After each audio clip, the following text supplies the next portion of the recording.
काली बदरिया मावस करतिया बाबा के सोवैना दे जी, बाबा के सोवैना दे जी।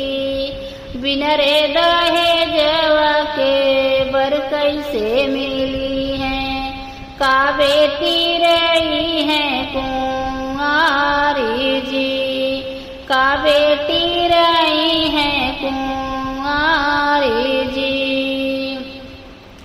एक बन गईले दूसर बन गईले, तीसरे में पहुँचे अवध के देश जी, तीसरे में पहुँचे अवधपुर के देश जी।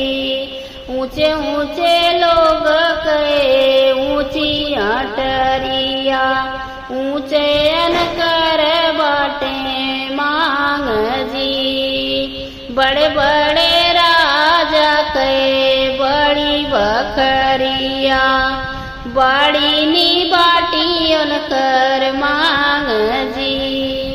बेटी के बाबा कहे नीची पगड़िया, रोआथे जोड़े दोनों हाथ जी, रोआथे जोड़ के दोनों हाथ जी। बिना रे दहेजवा के कैसे मागे हाथिया, मागई घोड़वा मागथे मोटर कार जी।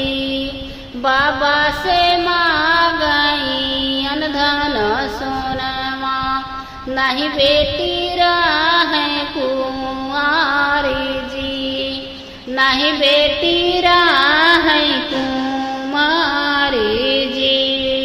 नहीं मोरे हाथिया, नहीं मोरे घोड़वा, नहीं मोरे मोटर बाकार जी।